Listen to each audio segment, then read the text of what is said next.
Please like, share and subscribe. Channel gap తర్వాత మన Sunday series కబుర్లకు అయితే స్వాగతం పలుకుతున్నా. ఈరోజు మనకు రెగ్యులర్ టాపిక్స్ కాకుండా కొంచెం డిఫరెంట్ టాపిక్స్ అయితే మనం ముందుకు వచ్చినాయని చెప్పొచ్చు. సినిమాకి సంబంధించి ఎలాంటి అప్డేట్స్ కావాలని నా ఛానల్ అయితే ఖచ్చితంగా సబ్స్క్రైబ్ అయితే చేసుకోండి. నాని గారి కెరియర్లో మోస్ట్ ప్రెస్టీజియస్ ప్రాజెక్ట్ అనేది ది ప్యారడైజ్ మూవీ ఇప్పటికే రెగ్యులర్ షూటింగ్ స్టార్ట్ అయిన విషయం మనకి తెలిసిందే భయ్. ఈ మూవీలో చైల్డ్హుడ్ పోర్షన్ ఇప్పటికే రెగ్యులర్ షూటింగ్ అయితే స్టార్ట్ అయిపోయింది. రీసెంట్గా నాని గారు కూడా ఈ మూవీలో జాయిన్ అయ్యారు. ఎందుకంటే బాడీ ట్రాన్స్ఫర్మేషన్ పనుల వల్ల కొంచెం గ్యాప్ అయితే తీసుకొని నిన్నటి నుంచి అయితే జాయిన్ అయ్యారని చెప్పొచ్చు. బీభత్సమైన ఎక్స్పెక్టేషన్స్ మధ్య ఈ మూవీ రెగ్యులర్ షూటింగ్ జరుపుకుంటుంది. నేనైతే ఈగర్లీ వెయిట్ చేస్తున్నా.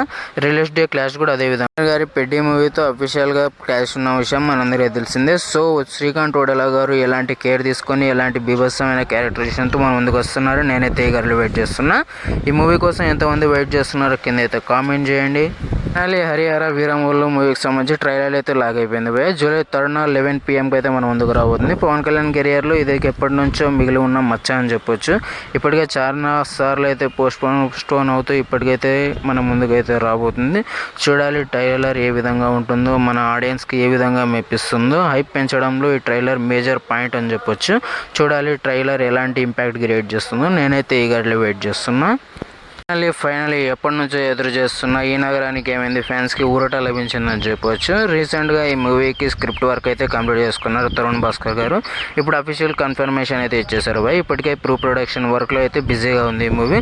త్వరలో రెగ్యులర్ షూటింగ్ చేసుకొని త్వరలో మన ముందుకు అయితే రాబోతుంది. ఈ నగరానికి ఏమైతే ఫ్యాన్స్ ఎంతమంది ఉన్నారో కింద అయితే కామెంట్ చేయండి. నేనైతే పిచ్చగా వెయిట్ చేస్తున్నా ఈ మూవీకి. కామెడీ టైమింగ్ అదే విధంగా ఉంటే మాత్రం మూవీ ఇంకో రేంజ్లో ఉంటుందని నాకైతే అనిపిస్తుంది. ప్రజెంట్ విశ్వక్సేన్ గారి లైనప్ చూస్తుంటే మంచి ప్రామిసింగ్